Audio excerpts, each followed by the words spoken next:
Okay, Carlos. Carlos, Hi, it's Brian. so good to see you. How are you, my Nice friend? to see you again. How are you? I'm very, very good. Thank you. Thank you for joining me. This is the Bon Vivant virtual visits with Casa de Darei in Portugal in the Dow.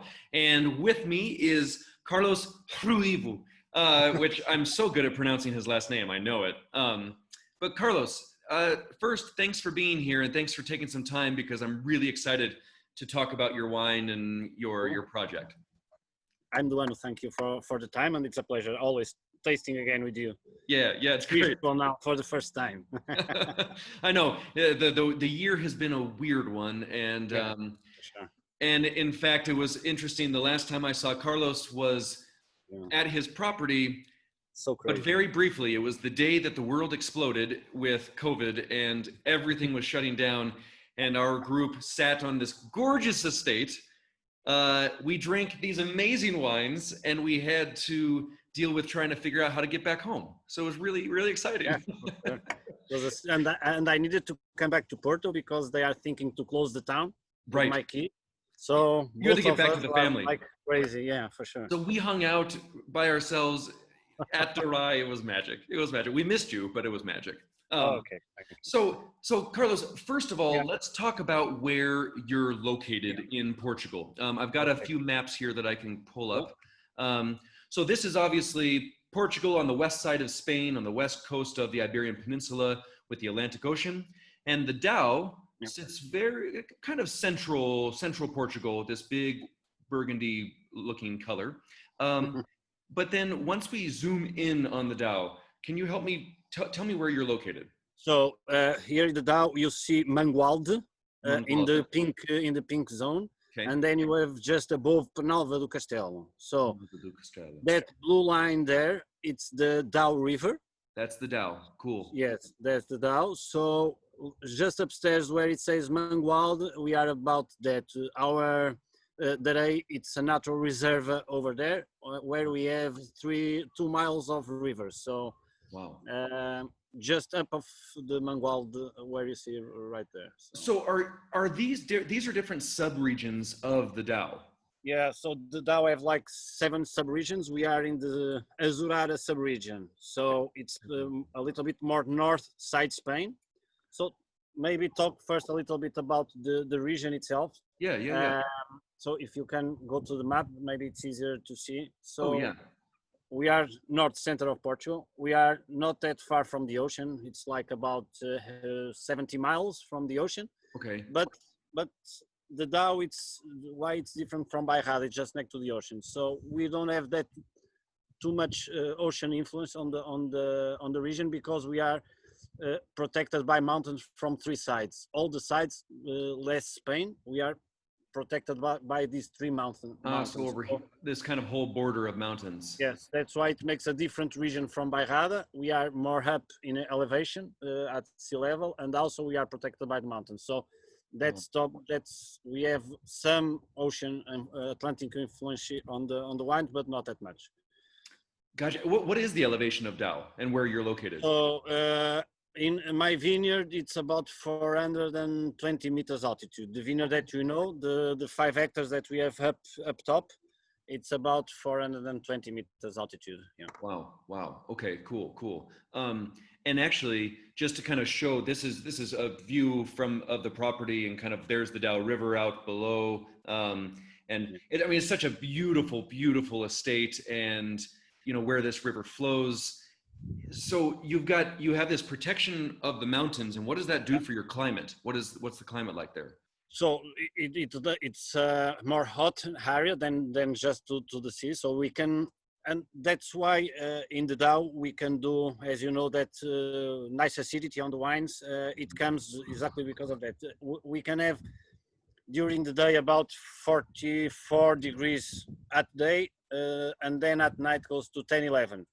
So Whoa. that big amplitude gives that natural acidity through the wines that we love to do it. So to translate that for Fahrenheit, that's over 100 degrees in the day, down to the 50s at night, yes, which is yes. That's huge. Yeah. Wow. Because the thermic amplitude, it's not through the winter. For the summer it's big, it's -8, -7 during the winter to 44, 45 during the summer. But in the summer we can also have that amplitude. So Cool. that's why we have this acidity on the wines. The freshness that is Yes, retained. the Because yeah, freshness, yeah. with that hot of days, you wouldn't imagine you can have so much freshness, but the nights really cool down and drop That's it. down. Both, yes, yes. Wow. That's the main reason. Among others, that's the main reason. Main reason. Yeah. So what are the soil types here versus So maybe other areas too? the typical in the Dow, I think we can find three different soils. Usually, it's dominated by granite, big rocks of granite, the Okay. Dow. Then in my area, we can have the granite, but a little bit sandy with a lot of erosion already. So it's a little bit sandy. It comes with that. It comes the minerality that also we can find in the wines. It comes with that sandy soil. But if you go a little bit more north, maybe half an hour driving, it's more mud, more clay. So that's the three different soils that you can find on the region. Cool. In the Darei, it's sandy soil, sandy rock soil. Yeah. And because you're on the Dow River, so a lot of that influence from the river is in the soils. In the first, yeah, you can see it more. We have two vineyards. The smallest one that's just on the river level. It touched the river. Which was actually this picture again, right? It's right here.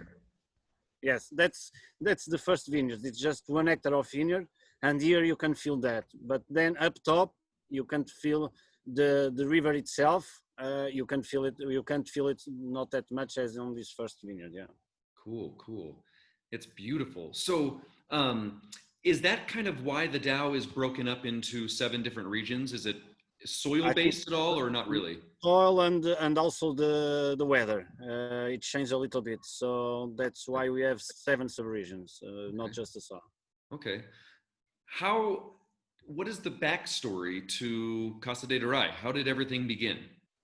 So Casa Darei, we are not a very old producer, like 4th or 5th generation. So it all started with my father in '97. This guy. So, this guy. Yes, that guy, José. José. I Yeah, love this guy. So José, it's my father, and why we ended in Darei, because my father always did in other region, in Vinho Verde region. My great grandfather have this small property where he does some wine, not to sell, just produce the grapes. And my father always did the harvest with him, and he have this dream later on when he can produce his own wine. So the idea, his goal for retirement, is to have a small property where he can produce all the food he can eat, and also he produces his own wine. So that's why I speak you earlier about the first vineyard. It was just 1 hectare. When we buy the estate, we plant the first hectare of vineyard. Okay. And the idea for the moment, it was just that, just produce wine for him and for his friends, families, Okay. and so. So Very cool. that was the idea. It was in '97. So after that, we start doing wine. We buy some grapes to understand the different grapes in the region. Okay. And we did the first harvest in '99. We buy grapes around for every kind of grapes to understand what is the Touriga Nacional, what is the Tinto, how do they work in our region. So we started in '99 until 2003. It was just that, just making wine, not selling wine, just learn, doing, drink, offer. And that was the idea for the moment. Then in 2003, people start to say, okay, the wine is good, you should do some more wine. Why not? And my father did the second vineyard up top that 5 point something hectares. Okay. And we already know something about the grapes. So what we decided in Darei, it's Darei, all the properties are natural reserve. So we have some olive oil, some animals, some vegetables, and everything is organic. So the idea when we started in '97, in '99, if we will do wine, we will do it organic. No chemicals, naturalists, and that's the idea. When we started, nobody talking about organic wines, or in 99 nobody talk about organic wines. So I know we were one of the first in the region to be certification. Really? That's very Yeah, cool. organic. And we continue with that certification in 2006, and then we stopped for a few years, and I can explain why. Because we planted the second vineyard in 2003, and in the beginning we need to use a lot, we need to help a lot the plants to come out for the first 2 or 3 years. And for that, if you are working organic, you can use any chemicals, nothing like that. So Right. what we use, it's copper. Essentially it's copper. So Okay. but as you know, copper, it's heavy metal. Sure. So we can use it, but not for a short period of time, but in long term it will be very damaged for the soil. Right. So what we decided to do, okay, we stop with the organic, and we go to the second level. We call it integrated production. Okay. The main difference, we just can allow to use certified products, but it's contact products. So we just put the products in the plant. You don't go to the soil. Okay. So we believe at the time it was the best thing. Okay, that's not using that much copper, and now the vineyards are strong. They are with almost 12, 15 years each one. So now we can use copper again, because the amount of copper that we need to use is not high. He's not high at this So point. we decided in 2018 start the certification again. So Cool. basically we didn't change anything, but now we will be certification on the wines. Very cool. Yeah. That's the main difference. And you have kind of you have the estate fruit. How big? How many hectares do you have? So the state, it's big. The idea is, when my father, it's to find 4 or 5 hectares, and he finished with 140 hectares of property. Wow. Instead of being retirement, now it's a full-time job. Yeah. So that's the idea. But mainly it's forest. Maybe 80 hectares it's forest. Okay. Then we have almost 7 hectares of vineyard. Then we have like 6 or 7 hectares of olive oil. Okay. And now we have a lot of cows. As you saw, we take out most of the fruit plants because they are too old, and we put the land for the cows. For cows? Yeah. Cows. And you have So you have sheep as well. I have sheep, but just for the house. We have like 5 or 6 sheep just to eat. Oh, just for you guys. Yeah, I caught them one day grazing, and it was Yeah. it's so beautiful. So just to kind of talk about your, like, this place, I have a very soft spot in my heart for Darei. It's probably the most heavenly, beautiful place that one can relax and stay. I showed this earlier, but this is kind of the house that sits on the property, and the cellar is actually in the back of the house. But it's just so charming. This overlooks the Dow River. How many bedrooms are in this house? In the big house? In the big house? In the big house, we have 1, 2, 3, 4, 5, 6, 7 rooms. 7. It's like the coolest, oldest, like made of wood and concrete, and it's so beautiful. This is the front look. That's the big house, a little old church. The history behind this place. Where I get married, it was on this church. You got married at this church. That's Yeah, awesome. for sure. That's so cool. So cool. And actually, speaking of getting married, I realized, so we'll talk about your winemaking philosophy, but you have kids of your own now, so there's a new generation maybe. Yeah. And Carlos built a tiny little lagar for the kids to crush grapes in. Yeah. That allows us. The main reason, of course, it was my father wants my sons and my nephews all crush the grapes in Lagar. But as you know, the Lagar, it's made by stone, granitic rock. It's too high for the kids, so they were a little bit scared to go inside. And my father said, okay, we need to do it a small Lagar, just for them to crush. Cool. That's the main reason, but of course allow us also to do small experiments, micro vinifications that you want to try it, and that way we do both. Okay, we do small experiments here, and then the kids go there and do all the fun of crushing grapes and so on. But that allows us to do small experiments and to see how if it works. If it goes how we expected, then we do it one full Lagar in a bigger form. In a bigger form. Yeah, cool. Now, so we talked about the property size and kind of what all that entails. You also manage some vineyards as well, correct? For the two white labels of the Lagar Darei. Tell me about that. So the idea, as I told you, we have about 6 point something hectares of vineyard, and we have a small cellar inside the house. That the cellar, you know, with concrete vats, with lagars made by granitic lagars, very small. And why we plant 6 hectares? Because it's the capacity that we have on the cellar inside the house. Gotcha. Okay, and my father believes that the best way to doing wines is when the wine sleeps with you. So the idea is not to build a cellar apart from the house. So we plant that at the time.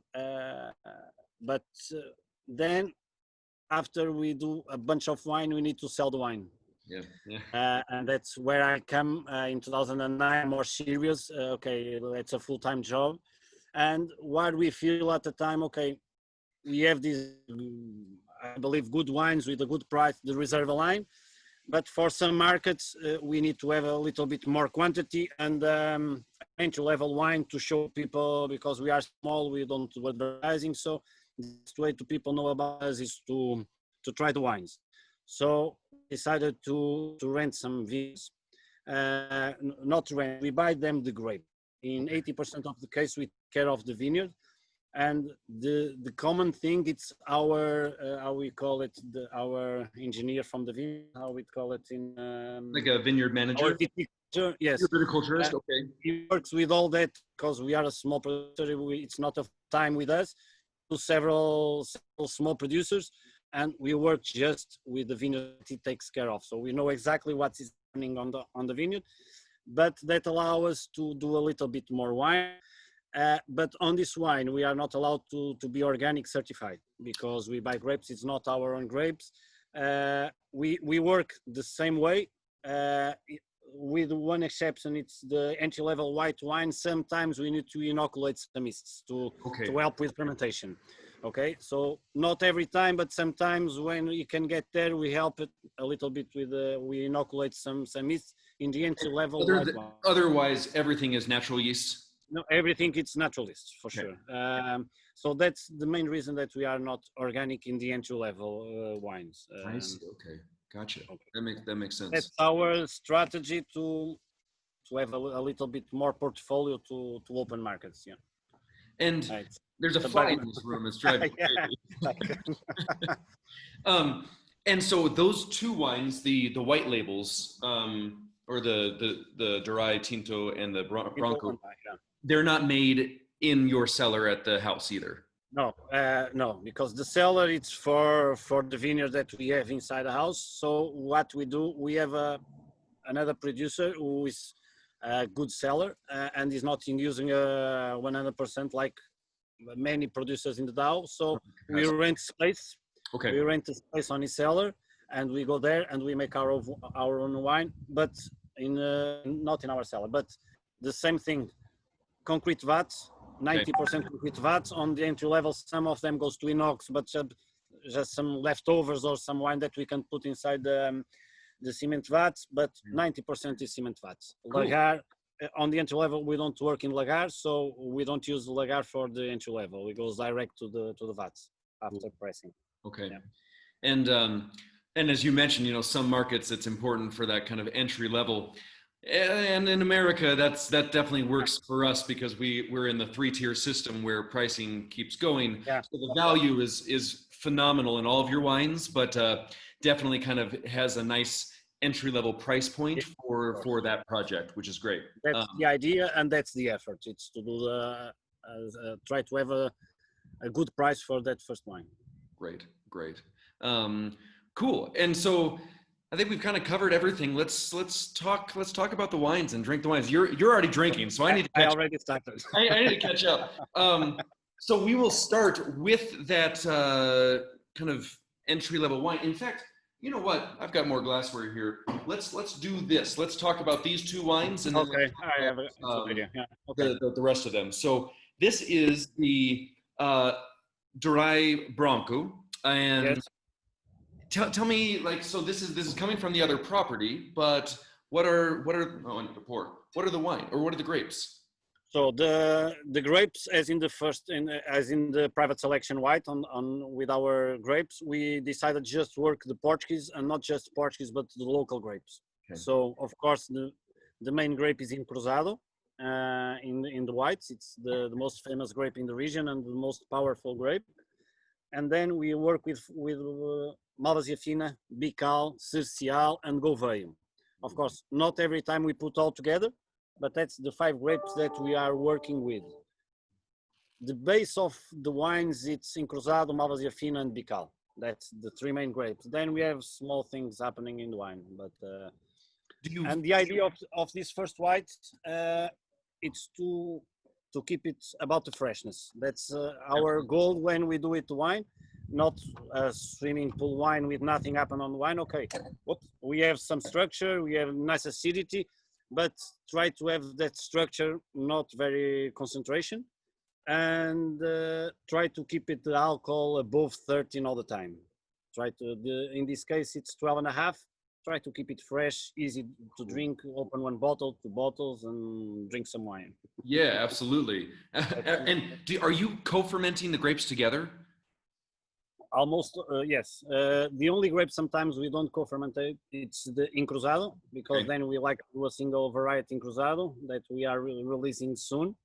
But not all the grapes together, because the advantage of have a small vineyard is to collect just when the grape is ready. Not okay, let's start harvesting and then we collect everything. So it depends on the year. It depends if some type of grapes goes to maturation sooner or not. We try to co-fermentation, but it depends on the year which grapes we fermented together. Cool. Okay. And I mean, just because I think it's interesting to talk about in the Dow, these grapes act differently than in the Douro or in, other areas. Yeah. Can you tell me briefly, like, what does Cruzado do for the wine? What does Cercial, Bical, Gouveia, what do they bring to the table? Try in general, Cruzado, of course, gives the structure of the wine. Okay. And they have a very nice acidity. That's the grape that allow us to make wines to age. Also the white. You can drink the entry-level white wine of 2011, 12 for now, of course, different, but still freshness, still alive, still with acidity. That comes with Cruzado. Cool. That's the main one. Then we have the Cercial. It's in my opinion, I'm not an enologist, so it's what I like on the Cercial. It's the crispness that it gives to the wine. If you try a 100% Cercial, that's why some producers in the region use that to do the espumante, because they have this crispness on the wine that I really like it, especially in the entry level. When we try the wine, it's not like Vinho Verde, but yet the crispness that I like it. That's what's then Malvasia Fina goes all that aromas, that very aromatic Malvasia Fina, he helps a lot. And that's the balance. That's the real balance that you're looking for in your white. Yeah, cool. For sure. Yeah. And this is done in all or concrete, maybe a tiny little bit of stainless steel. Part of it go to inox, but then when we change, we put the inox in concrete and concrete in inox. So somehow they pass for concrete. We try it. No matter Sometimes it's not possible on the cellar because it's not every time like we want, because we need the space to go around. But we try to do it for sure. Cool. This is, there's so much, like you said, it's just freshness, and you want to be able to drink bottle after bottle because it has a, good structure, but definitely is delicate and it's pretty and it's easy. There's a lot of like citrus tones, lime, but also kind of grapefruits, like kind of bright grapefruit and crisp apples. It's really, really pretty and easy drinking. Like you said, it's Uh, entry level grape and varieties. you can feel on the nose that comes with the vegetal touch. It's good. You see all the citrus in the mouth and so, but then in the aroma, it's very vegetal.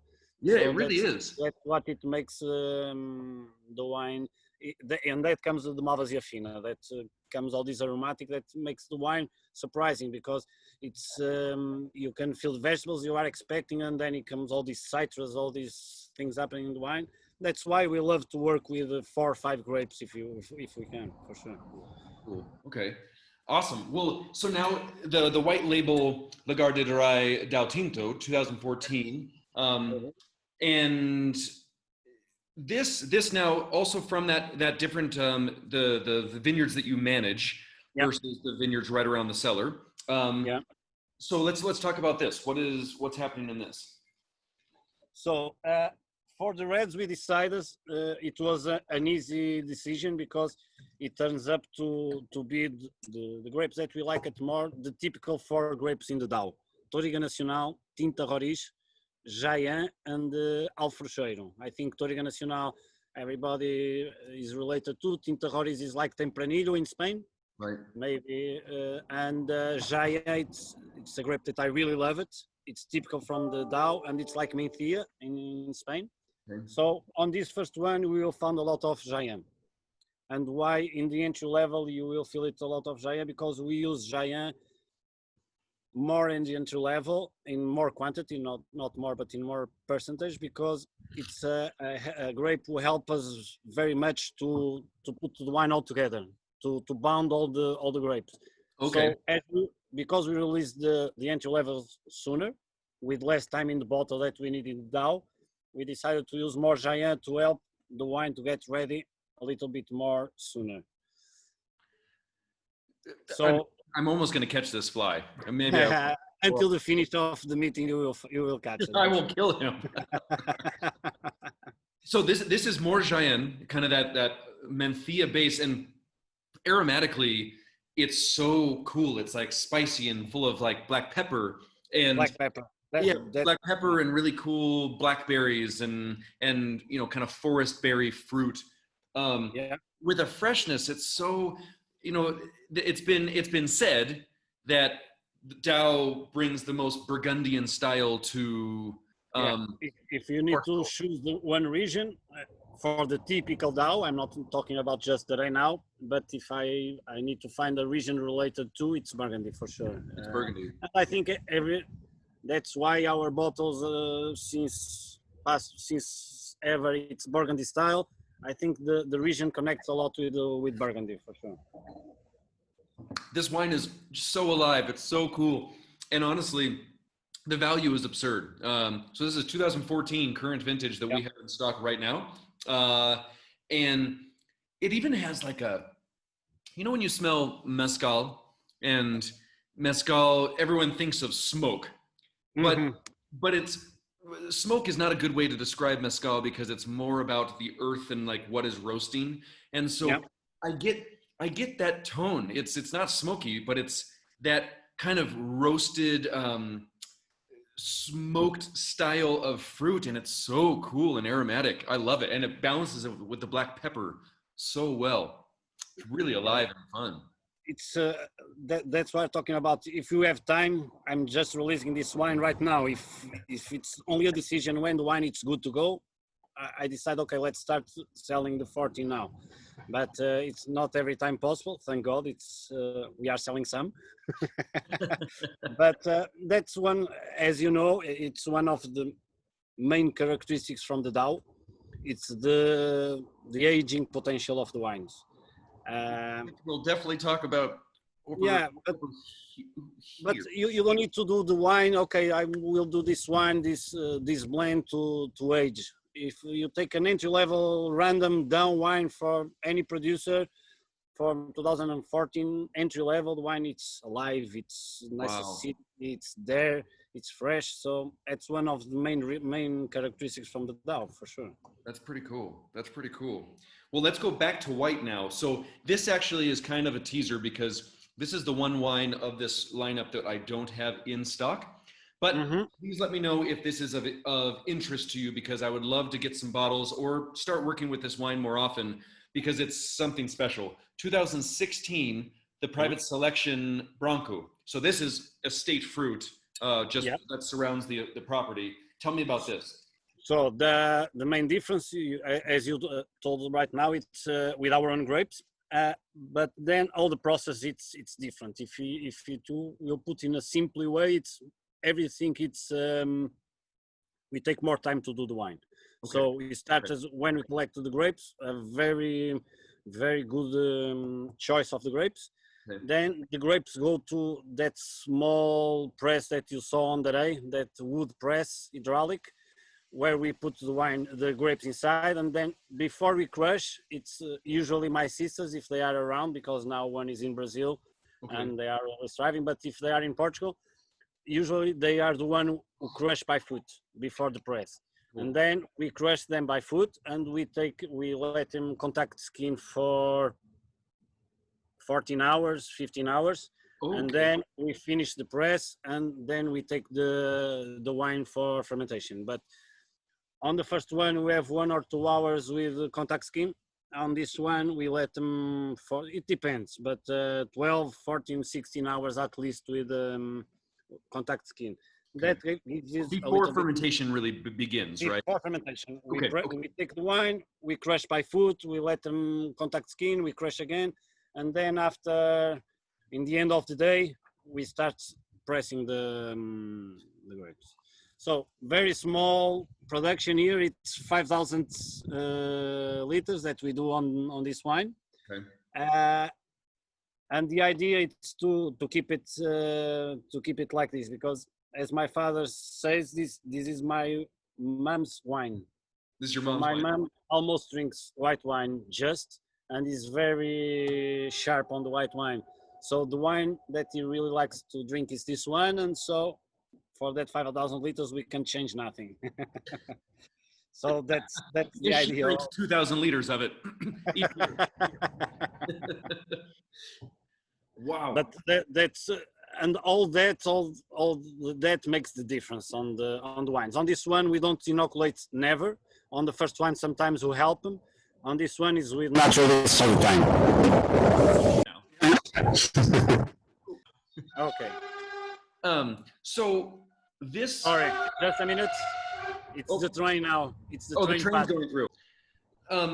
This white is this more encruzado as well? A lot more encruzado. Almost 50 to 60% is encruzado. And then Malvasia Fina and Bical. That's the 3 grapes that we use on this 16. Okay. But encruzado a lot more, for sure. Its structure is insane. It's so cool. It's so well built. And it really, yes, I trapped the fly in my cup. Okay, good. It is done bothering my life. So this structure is so unique. And when you said earlier the kind of vegetal tone of the Branco, this one more. This one more, and it's so weird because vegetables aren't always appealing for wine. They can be kind of too green or too whatever. Yeah. I can't tell you what vegetables I smell. It's like radish and like almost roasted radishes, roasted carrots. It has this really cool earthy vegetable tone while being also very pretty on the fruit. But it's like dry fruit notes. If you take a look, care about, you can find the dry, the dried fruit. Mm-hmm, mm-hmm. Okay, so that's the main thing I will say about it's vegetable, but here a lot with dried fruit notes for sure.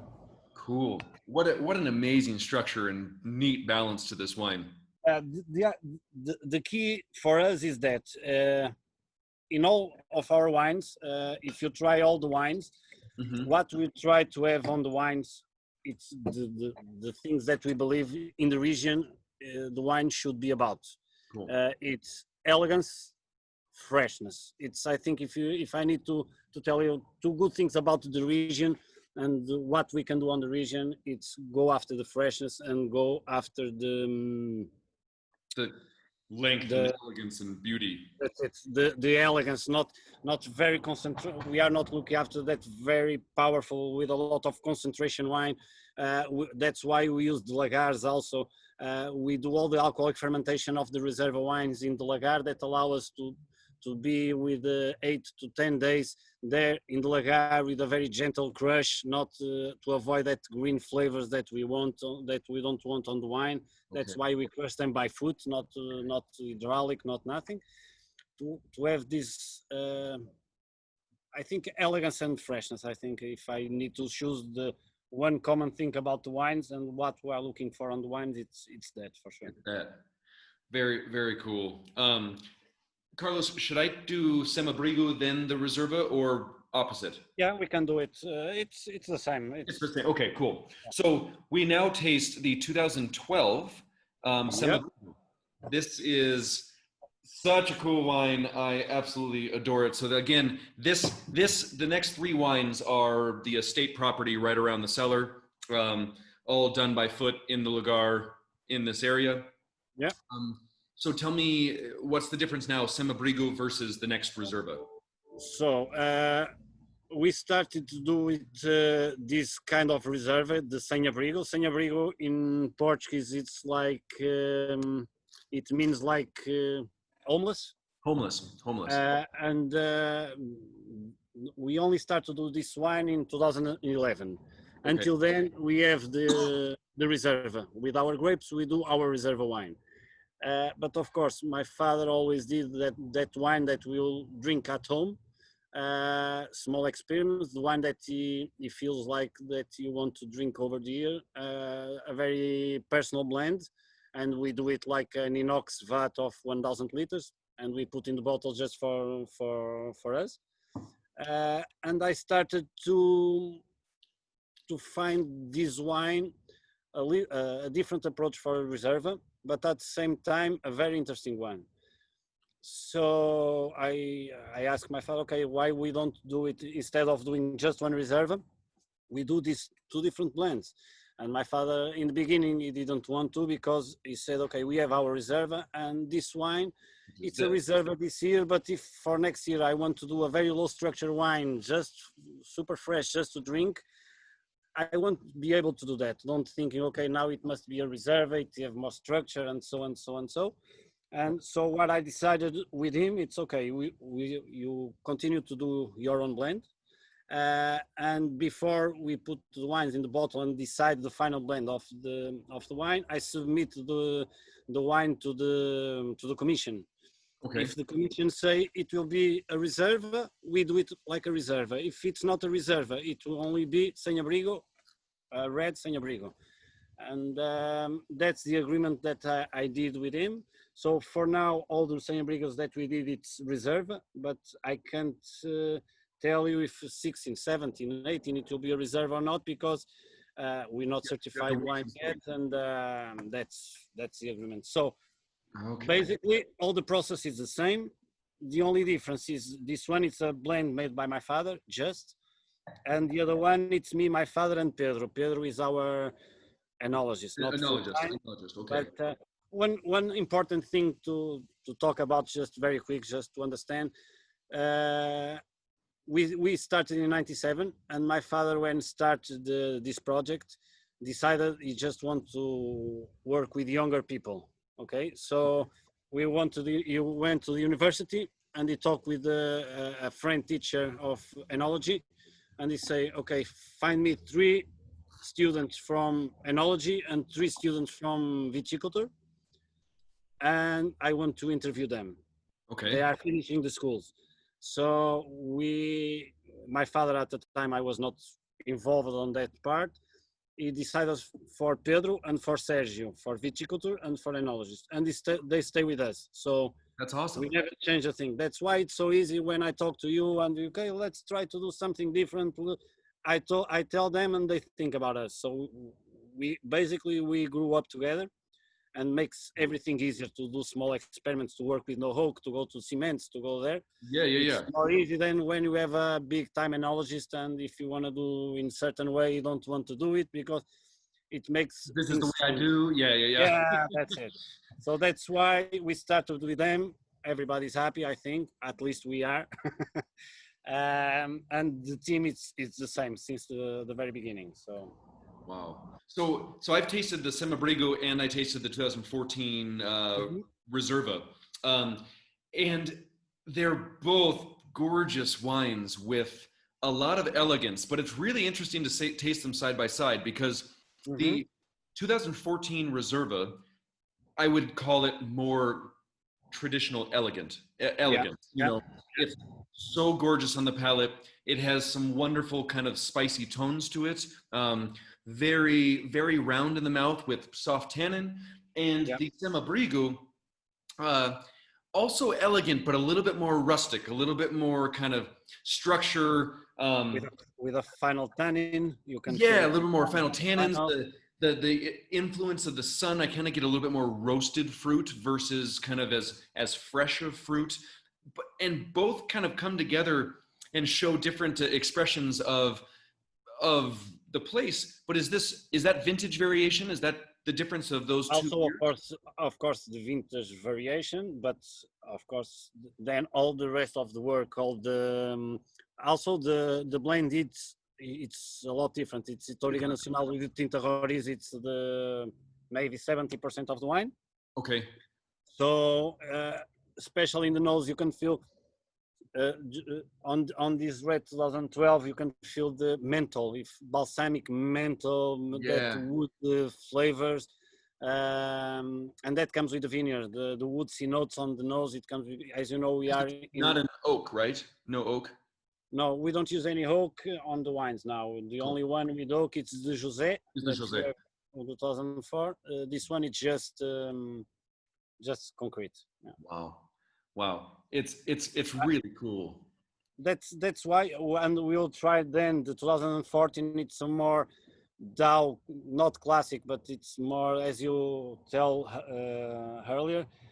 You can here it's I am changing the battery. Oh yeah, yeah, yeah. I will need 2 minutes. Okay, change of scene. You have battery now. Yeah. So so the two different reservas are stunning and really cool to taste next to each other. But then Yeah. let's talk about the Big Papa. This is the José. Current vintage is 2004. In Yeah. fact, have you ever made a different vintage of José, or is only 2004? Sorry.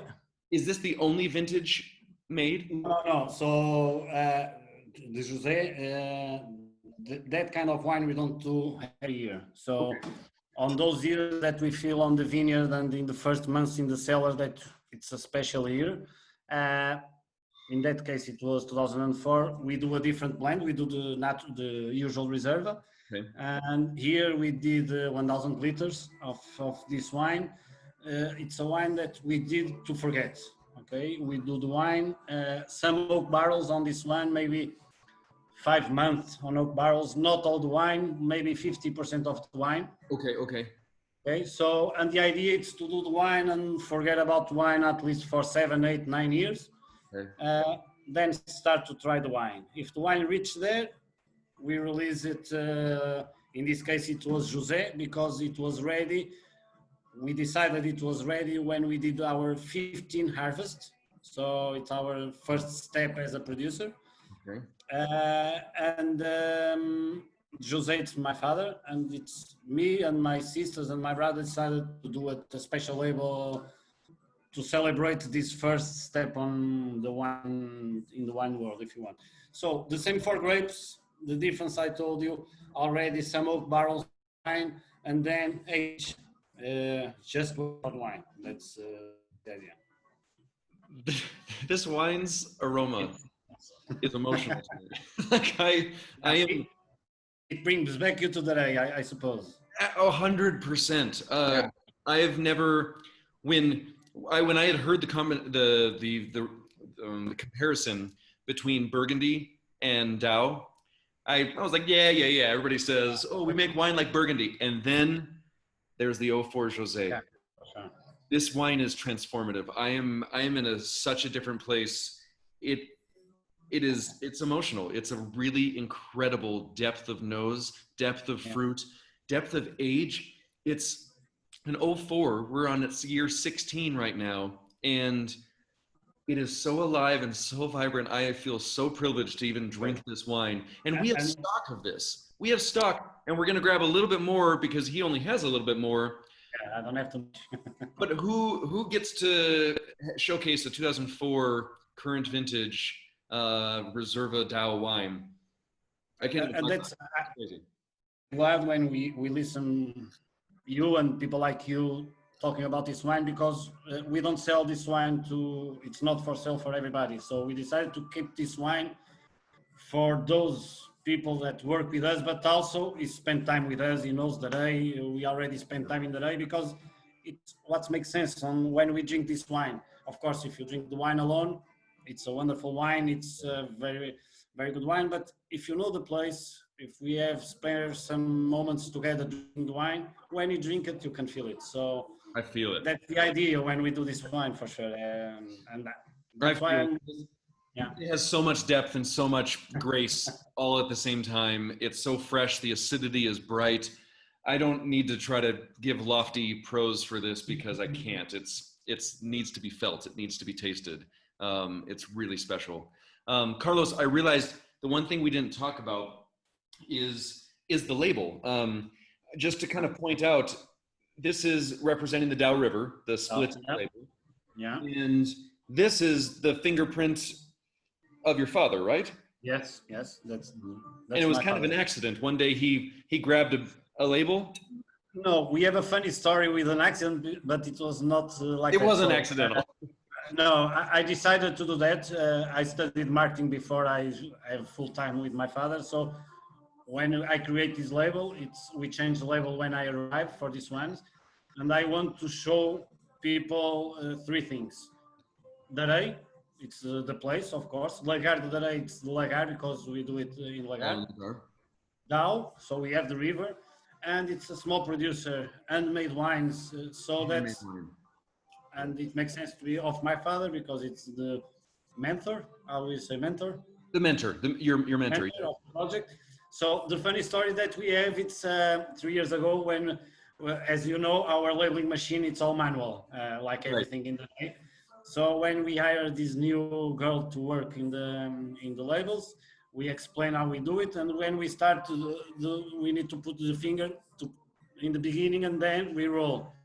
And after half day labeling, she went to my father and said, "Oh, I'm very sorry, I already washed my hands like 10 times, but I keep damage the label. I don't know why." And now we explain it's already on the label. So she so funny.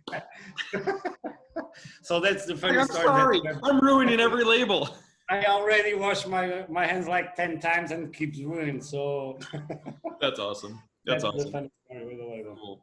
Well, Carlos, it's so good to see you, and it's so good to kind of explore through Casa de Darei and take me back to this special place in Portugal in the Dow that I love so much. And the wines are beautiful. Please, if you're watching this video, reach out to me. I'd love to get these in your hands so you can taste them, because these are worth not only tasting, but really worth just expressing and sharing with the world, with your customers and everyone. So, Carlos, thank you, my friend. Thank you very much, Brian. Nice to meet you. Nice to good to see you. Good to see you. Take care. Cheers.